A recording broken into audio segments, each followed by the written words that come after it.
નમસ્કાર ગુજરાત. આજે આપણે જોશું 16 જાન્યુઆરી 2025નું મોસ્ટ ઇમ્પોર્ટન્ટ કરંટ અફેર. તે પહેલાં ખાસ કરીને ચેનલ ઉપર નવા હોય તો ચેનલને સબસ્ક્રાઈબ કરી લેવી, વિડીયો પસંદ આવે તો લાઈક કરવો અને તમારા મિત્રો સુધી શેર પણ કરી દેવો. ચલીએ આજના ક્લાસની શરૂઆત કરીએ આપણે. તો 77મો ભારતીય સેના દિવસ 2025 ક્યારે મનાવવામાં આવ્યો? તો 15 જાન્યુઆરીએ મનાવવામાં આવે છે દર વર્ષે આ દિવસ. તો 77મો ભારતીય સેનાનો દિવસ આ વખતે આપણે 15 જાન્યુઆરીએ દર વર્ષે 15 જાન્યુઆરીએ જ મનાવવામાં આવે છે. શા માટે? તો જોઈએ. તો ભારતીય સૈન્ય દિવસ 2025 15 જાન્યુઆરીએ આર્મી ડે 1949થી પ્રથમ ભારતીય કમાન્ડ ઇન ચીફ તરીકે જનરલ કે.એસ. કરીપમની જે ગ્રહણની યાદમાં ઉજવવામાં આવે છે આ પદ, કારણ કે તે પ્રથમ બન્યા હતા એટલા માટે. અને 77માં આર્મી દિવસની થીમ ટેકનોલોજીના શોષણના નવા વર્ષ પર ધ્યાન કેન્દ્રિત કરતું હતું, જ્યારે પીએમ મોદી અને રાષ્ટ્રપતિ મુર્મુ જેવા નેતાઓએ સેનાના નિર્ણાયક ભૂમિકાના બલિદાનને સ્વીકૃતિ આપી અને જે આર્મીના જે જવાનો હતા એને શ્રદ્ધાંજલિ પણ આપી હતી. જ્યારે તો કે 14 જાન્યુઆરીએ આર્મ ફોર્સ વેટલેન્ટ દિવસ તરીકે ઉજવવામાં આવે છે. શા માટે? તો કેમ કરીપન છે ને એને નિવૃત્તિ લીધી હતી ત્યારે. તો ખાસ કરીને આ માહિતી યાદ રાખવી બંને દિવસો. ત્યારબાદ હાલ તો કે આર્મીના વડા તરીકે જનરલ ઉપેન્દ્ર ત્રિવેદી છે અને 15 જાન્યુઆરી આ દિવસ ઉજવવામાં આવ્યો. જ્યારે તો જાન્યુઆરીના દિવસો જોઈએ તો 1 જાન્યુઆરીએ વૈશ્વિક કુટુંબ દિવસ, 2 જાન્યુઆરીએ વિશ્વ અંતર્મુખીય દિવસ, 4 જાન્યુઆરીએ વિશ્વ બેલ દિવસ ઉજવ્યો હતો, 5 જાન્યુઆરીએ રાષ્ટ્રીય પક્ષી દિવસ, 6 જાન્યુઆરીએ ગુરુ ગોવિંદસિંહની જન્મ જયંતિ જેને પ્રકાશ વર્ષ તરીકે આપણે ઉજવ્યો હતો, 6 જાન્યુઆરી વિશ્વ યુદ્ધ અનાથોનો દિવસ, 8 જાન્યુઆરીએ પૃથ્વીના જે પરિભ્રમણનો દિવસ ઉજવ્યો હતો, 9 જાન્યુઆરીએ પ્રવાસી ભારતીય દિવસ, જ્યારે 10 જાન્યુઆરીએ વિશ્વ હિન્દી દિવસ અને 12 જાન્યુઆરીએ રાષ્ટ્રીય યુવા દિવસ આપણે ઉજવ્યા હતા. તો યાદ રાખવા આ જાન્યુઆરીના દિવસો પર. ત્યારબાદ ઇન્ડિયન એનર્જી વીક 2025નું આયોજન ક્યાં કરવામાં આવી રહ્યું છે? તો આનું આયોજન નવી દિલ્હી ખાતે થઈ રહ્યું છે. તો ઇન્ડિયા એનર્જી વીક 2025 120 દેશોના 70,000 પ્રતિનિધિત્વોની યજમાની કરશે અને ઉર્જા સંક્રમણ પર ધ્યાન કેન્દ્રિત કરશે આ ઇવેન્ટ, જેમાં તો કે પેટ્રોલ, કેમિકલ અને કુદરતી ગેસ મંત્રાલય હેઠળ federation of India petroleum industry દ્વારા આયોજન. આ એક ઇવેન્ટ 120 દેશો અને 70,000થી વધુ પ્રતિનિધિત્વ આમાં ભાગ લેવાના છે, જે વૈશ્વિક સ્તરે સૌથી મોટી ઉર્જા ઇવેન્ટમાંની એક બનાવવામાં આવશે. જ્યારે આ ઇન્ડિયા એનર્જી વીક 2025 તો કે ભારતીય સરકારની મુખ્ય ઉર્જા ઇવેન્ટ છે, જે 11થી 14 ફેબ્રુઆરી દરમિયાન નવી દિલ્હીની યશોભૂમિ કન્વેન્શન ખાતે આનું આયોજન કરવામાં આવશે. આ તો કે પેટ્રોલ, કેમિકલ અને કુદરતી ગેસ મંત્રાલય હેઠળ ઓફ ઇન્ડિયા જે પેટ્રોલિયમ ઇન્ડસ્ટ્રી છે એના દ્વારા આનું આયોજન કરવામાં આવે છે. જ્યારે પ્રથમ ઇન્ડિયા એનર્જી આઈનનું આયોજન તો કે 2023માં નરેન્દ્ર મોદીએ બેંગ્લોરમાં કરી હતી. હાલ તો કે નવી દિલ્હીમાં શરૂ છે. તો યાદ રાખવી આ ઇવેન્ટ. ત્યારબાદ ડિસેમ્બર 2024માં ICC men's player of the month કોને બનાવવામાં આવ્યા છે? તો જસપ્રીત બુમરાહને બનાવવામાં આવ્યા છે ડિસેમ્બરના. તો જોઈએ તો બુમરાહને ડિસેમ્બર 2024 માટે ICC men's player of the month જાહેર કર્યા. જ્યારે મહિલામાં તો કે એનાબેલ સંઘલેન્ડ ઓસ્ટ્રેલિયાના છે એને બનાવવામાં આવ્યા છે. ભારતીય ઝડપી બોલર જસપ્રીત બુમરાહ બોલર ગાવસ્કર જે બોર્ડર ગાવસ્કર ટ્રોફીમાં જે ઓસ્ટ્રેલિયા સામે તાજેતરમાં જ પ્રથમ જે એટલે પ્રવાસી દરમિયાન તેની સપાટીભર્યા પ્રદર્શન બાદ ડિસેમ્બર 2024માં ICC player of the month તરીકે જાહેર કરવામાં આવ્યા છે. તો ખાસ કરીને ઇવેન્ટ પર યાદ રાખવી કઈ ઇવેન્ટમાં જાહેર કરવામાં આવ્યા છે એ. ત્યારબાદ આઈસીસીએ આને જાહેર કર્યા છે. તો ઇન્ટરનેશનલ ક્રિકેટ કાઉન્સિલની વાત કરીએ, જેની રચના 1909માં થઈ હતી. મુખ્ય મથક દુબઈ યુએઈ ખાતે છે અને સીઓ તો કે જોફર્ટ એલાન્ડિસ છે. અધ્યક્ષ તો કે જય શાહ છે. તો યાદ રાખવી આ માહિતી આઈસીસી વિશે. ત્યારબાદ પ્રથમ મલ્ટી ટેકન્સ વૈશ્વિક તાજા પાણીની જે પાણી સૃષ્ટિનું મૂલ્યાંકન કયા ઘાટને જોખમી પ્રજાતિના હોટસ્પોટ તરીકે જાહેર કરવામાં આવ્યું છે તાજેતરમાં જ? તો પશ્ચિમ ઘાટને આ જાહેર કરવામાં આવ્યું છે. તો પ્રથમવાર મલ્ટી ટેક્સ વૈશ્વિક તાજા પાણીની જે પાણી સૃષ્ટિના મૂલ્યાંકનને જેને તો કે પશ્ચિમ ઘાટને જોખમી પ્રજાતિઓના જે હોટસ્પોટ તરીકે ઓળખવામાં આવ્યું છે. અને આ તો કે મીઠા પાણીનું જે છે 1/4 ભાગ એને જાહેર કરવામાં આવ્યું છે. તો જોઈએ આના વિશે. તો જોખમી પ્રજાતિઓ IUCNની રેડ ડેટા લિસ્ટ સૌપ્રથમ મલ્ટીટેક્સ વૈશ્વિક તાજા પાણીની જે પાણી સૃષ્ટિના મૂલ્યાંકનને પ્રથમ ઘાટને એટલે કે પશ્ચિમ ઘાટને સૌથી વધુ જોખમી તાજા પાણીની જે પ્રજાતિઓ સાથેનું મુખ્ય સ્થાન તરીકે ઓળખવામાં આવ્યું છે. અને આ તો કે IUCN દ્વારા જાહેર કર્યું છે. જેમાં પશ્ચિમ ઘાટ એક તાજા પાણીની જૈવ વિવિધતા સંરક્ષણ માટે સૌથી મહત્વપૂર્ણ વિસ્તાર અને આપણા દેશમાં જે કેરળના જે પેરિયાર નદીમાં હમ્પનબેગ મહીસીર સૌથી વધુ જોખમીમાં મૂકવામાં આવ્યું છે. પશ્ચિમ ઘાટમાં ખાસ કરીને ખબર છે પશ્ચિમ બાજુ પશ્ચિમ ઘાટ આવેલો છે, પૂર્વ બાજુ પૂર્વ ઘાટ આવેલો છે ભારતના દક્ષિણે. જ્યારે પશ્ચિમનું સૌથી ઊંચું શિખર તો કે અંદાઈમુડી છે જે કેરળમાં છે. તો પૂર્વનું સૌથી ઊંચું શિખર કયું છે તમારે કોમેન્ટ કરવાની છે. ત્યારબાદ તો માધવ ગાડગીલ સમિતિની રચના થયા પશ્ચિમ ઘાટના સંરક્ષણ માટે જાહેર કરવામાં આવ્યું હતું ત્યારે.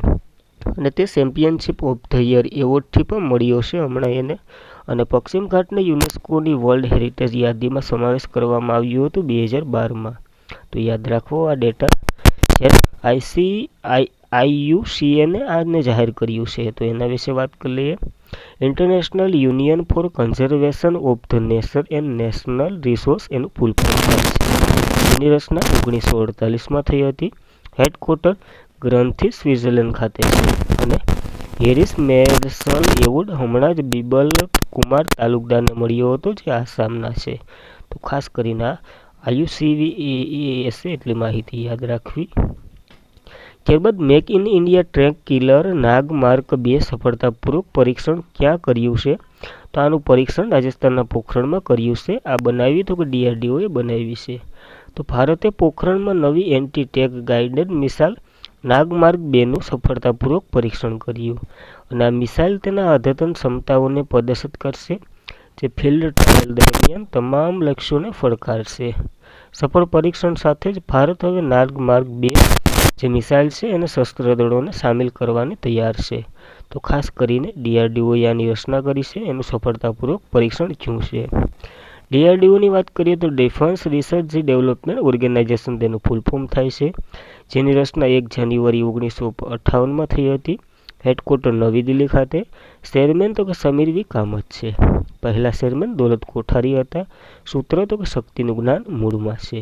તો ખાસ કરીને આ માહિતી યાદ રાખવી DRDO વિશે. ત્યારબાદ તાજેતરમાં જ સ્પેનિશ સુપર કપ કોણે જીત્યો છે? તો FC બાર્સેલોનાએ જીત્યો છે. કોને હરાવીને? તો કે રિયલ મેડ્રિડને હરાવીને આ ટાઇટલ જીત્યું છે. અને આ તો કે ફૂટબોલની એક ઇવેન્ટ છે તો એ પણ યાદ રાખવું.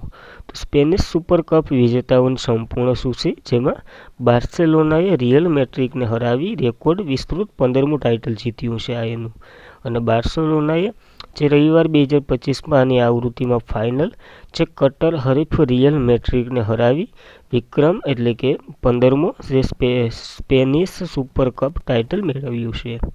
તો યાદ રાખવું આ 15મું એનું ટાઇટલ છે બાર્સેલોનાનું અને રિયલ મેડ્રિડને હરાવ્યો છે. ત્યારબાદ કોનું લેક્સી મિશન જે ચંદ્રમાંથી પૃથ્વીની જે ચુંબકીય ઢાળ છે એનું અવશેષણ કરશે અને એના ફોટા મોકલશે. તો નાસા દ્વારા આને હમણાં જ લોન્ચ કર્યું છે. તો નાસાનું લેક્સી મિશન જે ચંદ્રમાંથી પૃથ્વીની ચુંબકીય ઢાળનું અવશેષણ કરશે. નાસાની વાત કરીએ તો પૃથ્વીની જે ચુંબકીય ક્ષેત્રમાં ગ્રાઉન્ડ બ્રેકિંગ અવલોકન પ્રદાન કરવાના હેતુથી ચંદ્ર પર લુનર એન્વાયરમેન્ટ હેલિઓપ્સિકર્સ એક્સ-રે ઇમેજિંગ આનું ફૂલ ફોર્મ થાય છે લેક્સીનું જે તૈનાત કરવામાં આવ્યું છે. અને અદ્યતન એક્સ-રે ટેકનોલોજીનો ઉપયોગ કરી લેક્સી મેન્ટાફિશન હિમાલયની છબીઓ કેપ્ચર કરશે અને સૌર જે પવનો કેવી રીતે પ્રક્રિયા કરે વગેરેની સંશોધન કરશે. તો યાદ રાખવું આવું લેક્સી નામનું મિશન હમણાં જ નાસાએ લોન્ચ કર્યું છે.